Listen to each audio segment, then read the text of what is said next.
The Legend of Zelda Breath of the Wild. Oh boy. I guess enough people have asked, so I may as well break my radio silence and air my thoughts about the game. Radio silence of, well, over a year.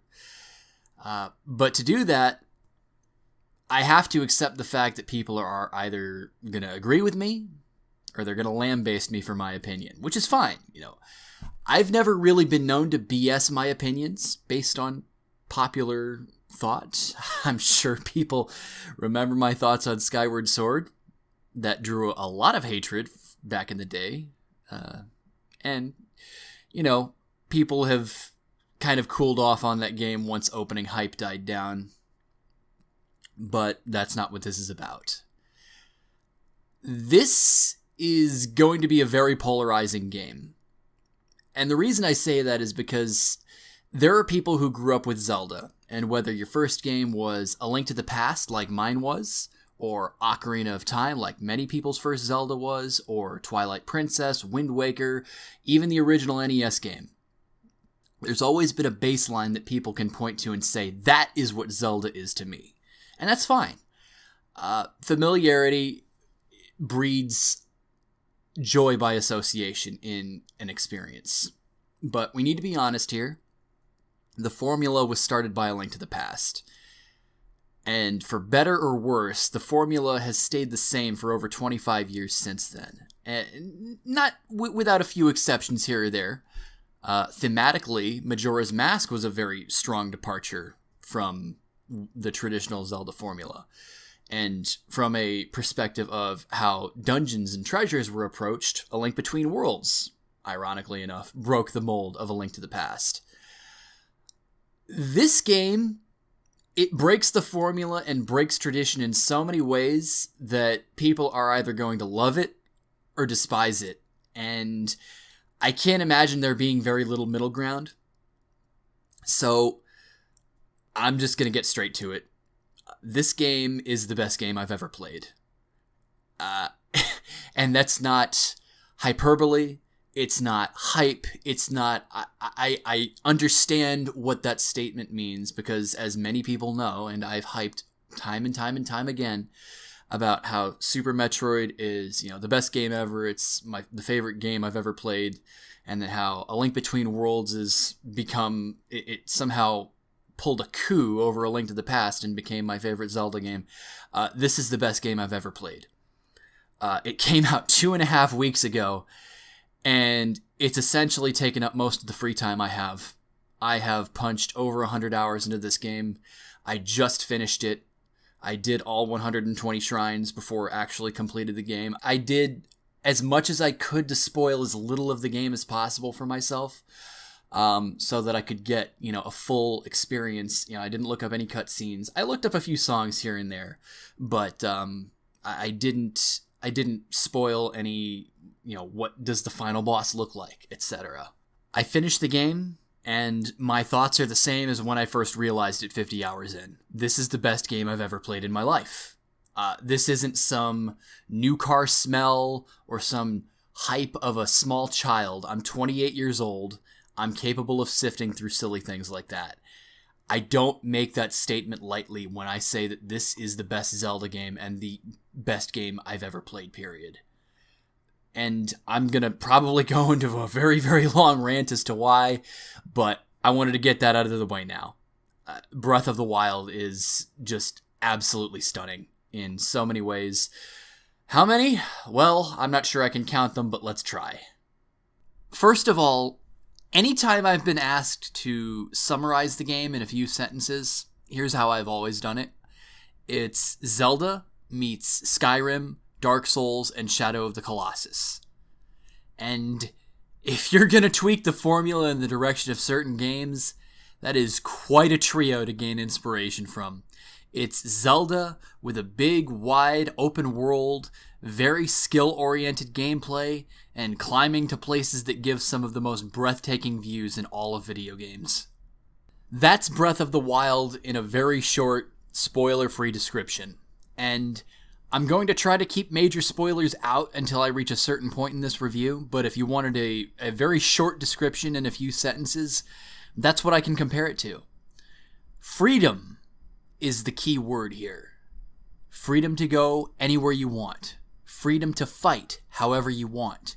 Freedom to do what you want, when you want, and not be held by the hand at all in the entire process. Not to have some navigator helper or have some sword on your back telling you, hey, go do this. Hey, look, listen. None of that.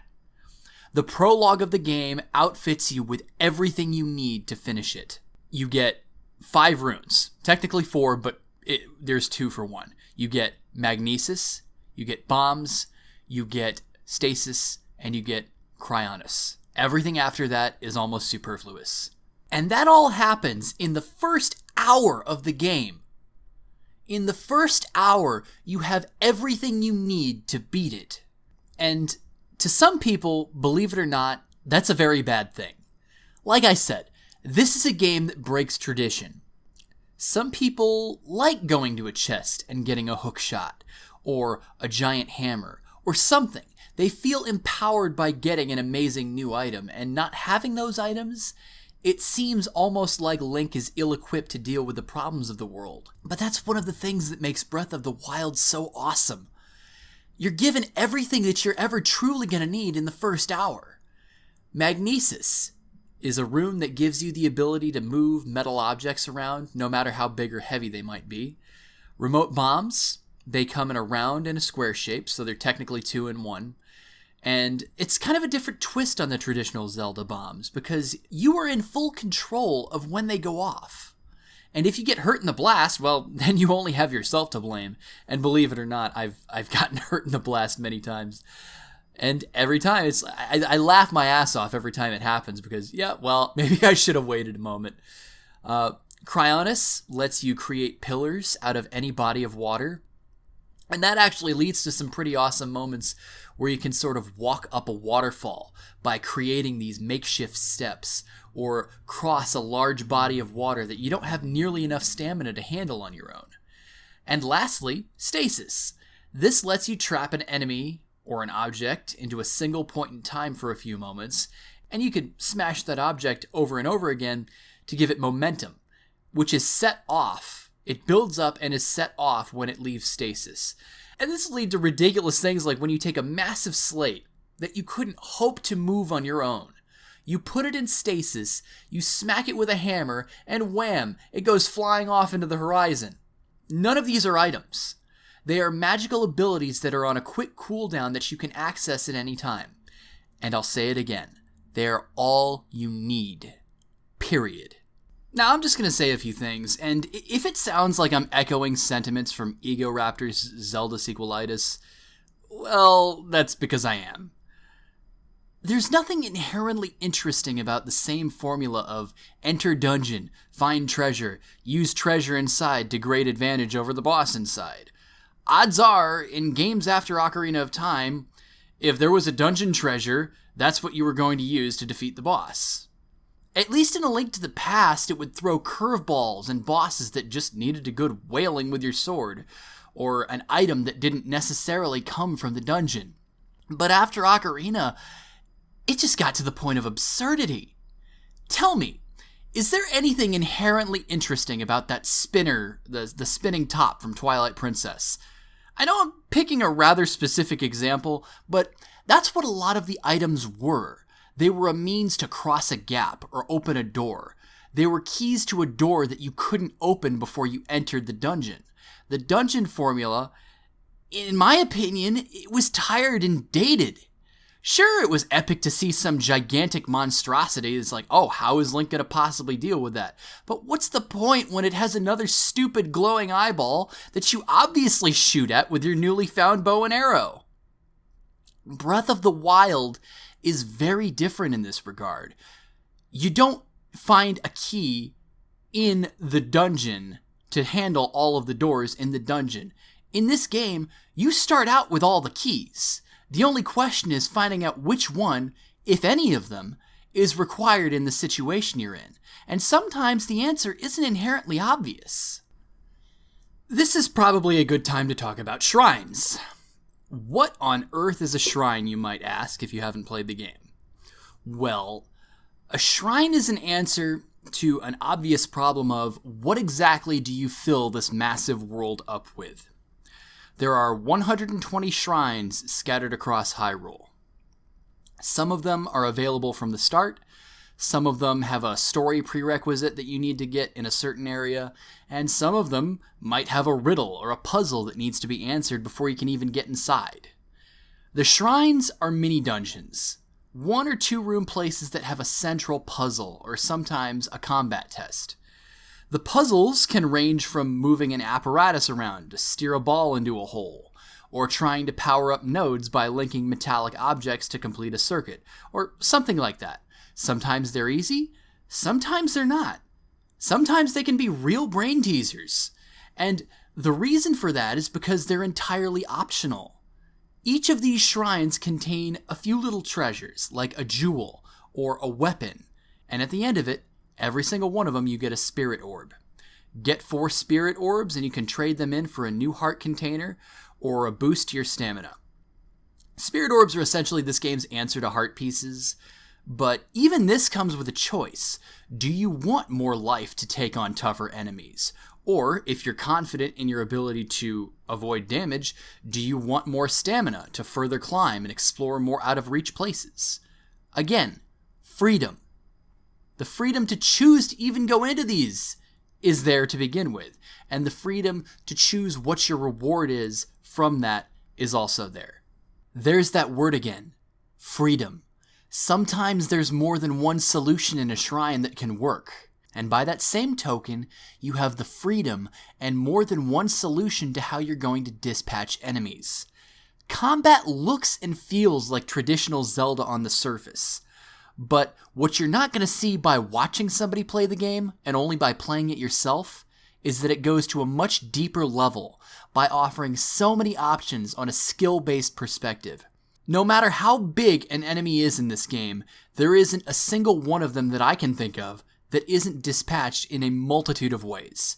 If it's night outside and there's a camp of bokoblins that are sleeping, you can sneak in there, steal all of their weapons, and leave everything defenseless. You can shoot them from far away with your bow. If the enemy has a certain elemental type, such as, let's say, it's on Death Mountain and you're fighting a fire breath Lizalfus, hitting it with any kind of ice damage whatsoever automatically one-shots it. Things like that sound basic and simple, but at the heart of combat is a skill progression. At the start, you're going to be running in, hacking and slashing enemies in a traditional Zelda fashion. It's just a habit that these games have made for us. But when you take a moment to observe and look at how they attack, you can dodge and parry them in true Dark Souls style. And doing so creates openings that make you so much more dangerous to your enemies. You know those giant Behemoth-like Guardian enemies that have those awesome lasers that one-shot you in the early game? You can kill them from the first moment you see them. Sure, you could shoot them with a bow, but it'll take a lot of arrows, and you'll probably go through a bow or two in durability alone. More on durability later. But that laser? You can parry that. The timing is stupidly tight, but it can be done. And once you parry it, it reflects right back at them and basically kills them instead of you. Not spoiling too much here, but there is a flashback in this game where, hilariously enough, Link is walking away from a massive pile of enemy corpses. I'm not just talking bokoblins, I'm talking everything. And you get the sense that before he lost his memories, he was a real badass. Things like this, the skill-based combat, they make you feel like that badass. Not a hook shot, or a boomerang, or a big hammer. You, your own growing skill as a warrior. And no aspect of this game illustrates freedom more than the world itself. Like I said before, you are not taken on a tour of Hyrule and told you cannot go here without first doing X, Y, and Z. From the moment you set out into Hyrule, you are given a final goal: destroy Ganon. Everything in between here and there, that's up to you. There are 4 main dungeons in the game. Do you have to go into them? Nope. You can go straight to Ganon from the start if you feel like. Would I recommend it? No. Not for the first time you're playing, at least. I would recommend getting good weapons and a nice stash of hearts and materials, but once you get off of the Great Plateau, there is literally nothing standing between you and that goal. Now, some mild spoilers ahead, but it's nothing that you won't know once you get off of the Great Plateau, and like I said, that takes about an hour, maybe a little more. Once you do get off, you're told to go to Kakariko Village to get more information on your mission. Do you have to go there? Nope. Not at all. And this is genius, because you're not forced to go in a specific direction. Very often, you'll get distracted by shrines or the massive world you're in. But the reason it's genius that you don't have to go to Kakariko is this.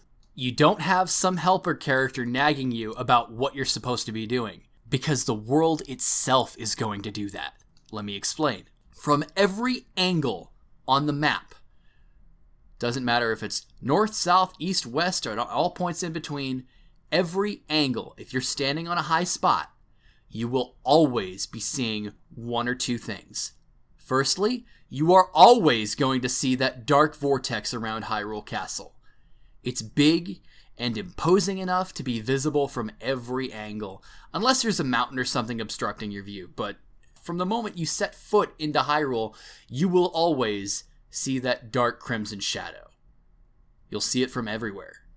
And so you're always going to have the main quest looming in the back of your mind every time your sight glances over it. The other thing that you're going to see, depending on where you are on the map, is one of the 4 divine beasts. The dungeons, for lack of a better word. The divine beasts. My oh my. Once again, this is going to be a big tradition breaker, but you're either going to love that or you're going to hate it. There's a strong emphasis placed on puzzles and central mechanics of these dungeons. Combat? It's really downplayed inside, short of the boss fight. Combat's the entire process leading up to the Divine Beast. Not to mention, you're constantly fighting out in the world itself anyway. Whether it's killing a really tough enemy to get the supplies you need to get on board, or if it's tracking down a tool needed to get close enough and avoid the attacks of these titans, the combat generally happens in the part before you're actually inside. There are a few minor enemies in the dungeons themselves, but they're little more than nuisances. The dungeons are where you're going to have a central idea, a puzzle, a way to manipulate the beast in order to access the control panels you need to progress. And just like the shrines, the answers are not always going to be inherently obvious, but rest assured, you do have all the keys already. You just need to put the pieces together on your own, and that moment that you go, aha!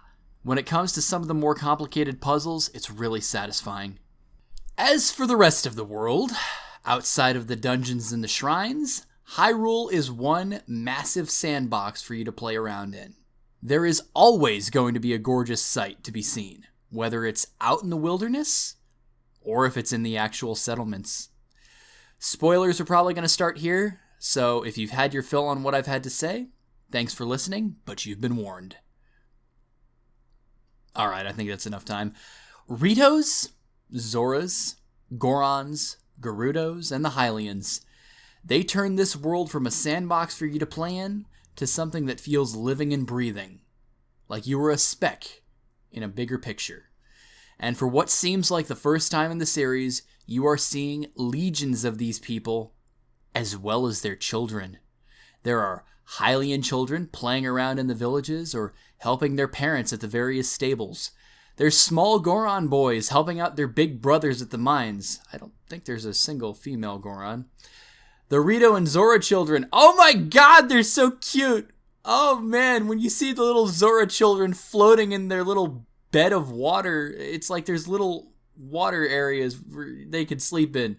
And then there's little hammocks that the little Rito chicks sleep in. It's so freaking adorable.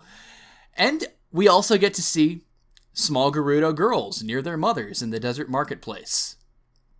These will eventually become big Amazons, but they start off as small little girls. The children are what separate this game from its predecessors. Used to be that the only children that existed in these games were the really important characters, or Kokiri.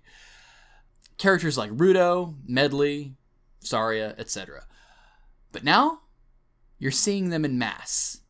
And it really brings these 4 major hubs to life, seeing adults, males, females, and even their children living their lives, which is awesome. But make no mistake, you can go outside of the 4 settlements and see all manner of people in Hyrule as well. I mentioned the stables. These places are where you go to keep your horses, yes, horses, boarded for later use. They're also where you get little odd jobs or tips on shrines or other side quests. Hateno Village is a place in outer Hyrule that is a small farming town. It really wasn't hit by the big calamity that hit the world 100 years beforehand. Likewise, we've got a small little fishing town on the beach called Lurelin Village. Kakariko Village, that's a Zelda trademark. It's a village of the Sheikah. It seems to have had a different identity in every one of these Zelda games. It was probably the biggest town in A Link to the Past. It was a small town turned big town after the fall of Hyrule Castle Town in Ocarina of Time. In Kakariko, in Twilight Princess, Kakariko Village, I think, was kind of a more of a Western motif, like a mountainside village. Now it's a ninja village. It's always taken on a life of its own, and it's always felt different. So for it to be a ninja village, both in music and architecture, that's something that I can say is a good thing. It adds some personality to it. There's even a town that you help build from the ground up. And seeing this place, called Terrytown, in its final glory, it's like this Hyrule suburb. It's like this ultimate utopia, knowing that everyone there is someone that was unhappy with their lives, either in, Gerudo Town or Goron City or whatever.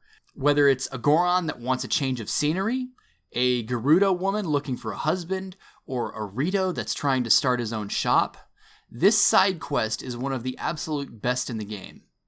And one of the reasons is the music. As you add more people to this place, the music expands and more sections are added, like a bombastic horn when you bring in the pair of Goron brothers, or a relaxing woodwind when the Rito joins in. It really brings life and a personality to not only the village, but the music that accompanies it, and it's one of my favorite quests in the game. That's an interesting segue. Music. I've heard some people say that this game's soundtrack has been gutted, and that it's a shell of a Zelda game musically, which is just not true. And musically, it's one of my favorite games in the series, notwithstanding how good the quality of the instruments are, but mainly because of how liberally it uses the piano. Zora's Domain has my absolute favorite version of the Zora music. It's the same tune from Ocarina of Time and Twilight Princess, but there's a different spin on it. The piano is fantastic in this one. You go to Rito Village, and you hear this really melancholy version of Dragon Roost Island playing on a mix of strings and winds. It's almost a tear-jerking song. Gerudo Village, with its drums and sitar, give personality and magic to the Gerudo, who up until now have really only been antagonists with the one exception of Nabooru. Goron City and the really loud, over-the-top horns that I mentioned before really bring to life the silly yet strong nature of the Gorons. You notice how I only mentioned the big settlements so far? The great music isn't limited to just that, contrary to what some people will say. When you're on a horse, the silence you're used to seeing out in Hyrule Field, it's replaced by a freestyle piano piece that, surprise, surprise, eventually leads into a rendition of the Zelda overworld theme. When you're ascending Death Mountain and trying not to fry, what's the hellish song that's playing on the piano really slowly and menacingly? The final dungeon song from the original Legend of Zelda. Yes, the one in Ganon's dungeon. It's playing on a really slow, really menacing piano. And it's awesome. And then, of course, how could I not talk about the masterpiece that is Hyrule Castle's music, which seems to borrow a few notes from Ballad of the Windfish and Zelda's Lullaby and Ganon's theme, how it's this soft and sad organ inside the empty halls if you're on the inside, or this booming, epic, full orchestra as you fight your way up on the outside. This game has absolutely nothing lacking in its soundtrack. It's just that the music is saved for important parts. Climbing up a wall or a mountain, yeah, you'll have a few stray piano notes here or there, but make no mistake, this is one of the strongest Zelda soundtracks ever. Of course, if we're talking about audio in this game, how could I not mention the voice acting? After all, this is the first game in the series that has extensive use of voice acting.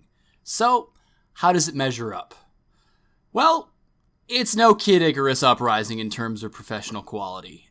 That, to me, is the pinnacle of what Nintendo has done, and this falls far short of that. I'll admit that. And it's probably the weakest part of the game, the voice acting. But it's not terrible or uninteresting. For example, Urbosa, the Gerudo champion, is probably the best of the bunch. She has a voice fitting of a tough Amazon lady that guarded Zelda. Daruk, the main Goron, admittedly sounds a bit comedic, but, he's over the top in all the right ways, like I would have imagined Darunia. He's got enough grit in his voice, and anytime you hear his voice, anytime his ability comes off cooldown, it's like, Daruk's protection is ready to roll. It's fine. Mipha, the Zora champion, yeah, probably the weakest of the cast. She didn't do much with her English accent. Rivali, the Rito champion, definitely an arrogant prick, which I think is what was designed to be. I think that's what the idea of his character was. But, he does warm up a bit to Link by the end of it. As for the voice that you are going to be hearing throughout this whole game, from start to finish, Princess Zelda. She's alright. Not great. Certainly there's some parts that she could have put more emotion into, especially some of the more tragic flashbacks. That's actually how this game's story is mainly told, through flashbacks of what happened to the Kingdom of Hyrule that is now lost. So, there are definitely a lot of scenes that Zelda could have done better with, but certainly not terrible or grating to listen to.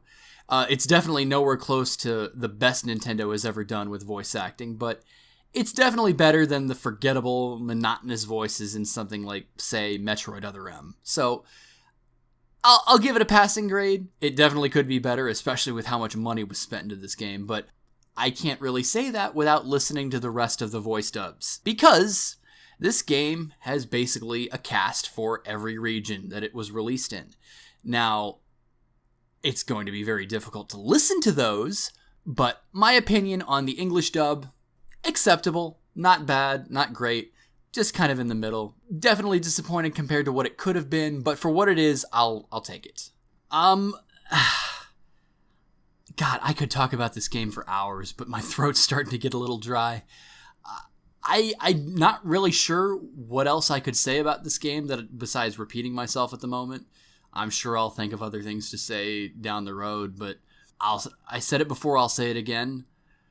This is the best game I've ever played, and I've played plenty of good ones, and again, it's not new car smell, it's not new game hype, I'm not a Nintendo shill, because, you guys know I've been very critical of them before, but I call it like it is, how I see it, and I mean, it may not be your cup of tea, because it does break tradition, and if you're somebody who likes tradition, like if you're somebody who doesn't like the fact that Link is not wearing green in this game and that he's wearing a blue tunic and doesn't have a hat. I mean, you could get one for him, but, there are some people who might throw a fit if, say, Sonic's eyes are green instead of black and he's a little taller than he is pudgy. There's some people who like that.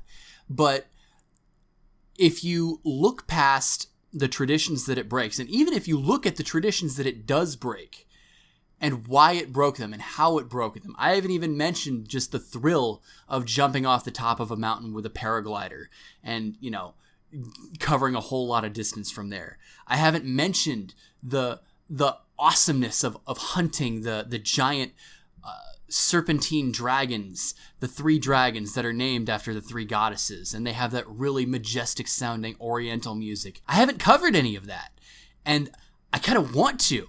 I am excited about this game. I like this game. Every time I play this game, I am enjoying the hell out of it. I don't ever feel exhausted at any point. I feel physically exhausted, but it just comes to the point where I need sleep. I need to get to sleep. I need to go to work tomorrow. I need to turn this game off. So Breath of the Wild, it takes my breath away. It is every single time I play it. Like I said, I finished all 120 shrines. I've done virtually everything of any real substance in this game, and I still, I want to play it again and again and again. It just doesn't end. So I've ranted long enough on this video. I may make a follow-up. I may make videos on it. I don't know. I'm not going to promise anything, but I love this game. Breath of the Wild is to me just a fantastic experience. It tickles me in all the right places. So, I mean, if you have the same taste I do, what are you waiting for? That is all. Have a good one, guys.